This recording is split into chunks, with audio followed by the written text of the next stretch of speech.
Tripura Info News Update. গোপন সূত্রের খবরের ভিত্তিতে মঙ্গলবার ত্রিপুরার মাধবপুর থানার অন্তর্গত কমলাসাগর চা বাগান সংলগ্ন উড়াংপাড়া ও দেবীপুর ফার্ম এলাকায় এক বর্ষর মাদক বিরোধী অভিযান চালায় যৌথ নিরাপত্তা বাহিনী। সকাল 10টা থেকে দুপুর 2টা পর্যন্ত চলা এই অভিযানের নেতৃত্ব দেন বিশালগড়ের মহকুমা পুলিশ আধিকারিক। অভিযানে অংশ নেয় মাধবপুর থানার পুলিশ, ত্রিপুরা পুলিশ, বন দপ্তর, ত্রিপুরা স্টেট রাইফেলস ও সীমান্ত নিরাপত্তা বাহিনী। অভিযান চলাকালীন প্রায় 20 একর বনভূমির টিলা এলাকায় ছড়িয়ে থাকা 12টি প্লট থেকে প্রায় 40,000 গাঁজা গাছ শনাক্ত করে ধ্বংস করা হয়। পুলিশ সূত্রে জানা গেছে, গাঁজা গাছগুলি প্রায় 6 মাসের পুরনো ছিল এবং বিক্রির জন্য প্রায় প্রস্তুত অবস্থায় ছিল। ধ্বংস হওয়া গাঁজা গাছগুলির আনুমানিক বাজারমূল্য প্রায় 2,40,00,000 টাকা বলে জানানো হয়েছে। পুলিশ জানিয়েছে, সীমান্ত ও বনাঞ্চলে মাদক চাষ ও পাচারের বিরুদ্ধে চলমান অভিযানের অংশ হিসেবেই এই অভিযান চালানো হয়েছে। ঘটনার সঙ্গে জড়িতদের চিহ্নিত করে গ্রেফতারের জন্য তদন্ত চলছে।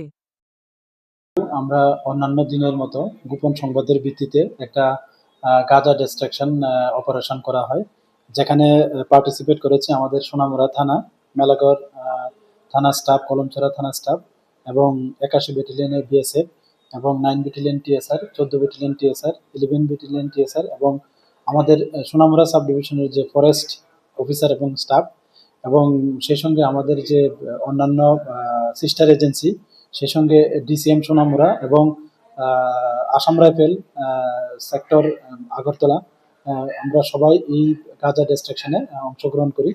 তো এটা আজকে আমরা সকাল 8টা থেকে শুরু হয়, বিকাল 5টা 30 মিনিট পর্যন্ত। আর এরিয়াটা হলো দনপুর, ইন্দুরিয়া, কাচ্চাকলা, দনমুড়া এরিয়া। এখানে প্রায় টোটাল 6 লাখ প্রিমিচুর গাঁজা ডিস্ট্রাকশন করা হয় এবং এগুলার যে যদি আমরা প্রত্যেক গাছের 600 টাকা মূল্য ধরি, তাহলে এর মার্কেট ভ্যালু হচ্ছে প্রায় 36 কোটি টাকার আশেপাশে এবং এটা প্রায় 200 একরের মধ্যে, মানে এই গাঁজা বাগানগুলা ছিল 65টা প্লটে।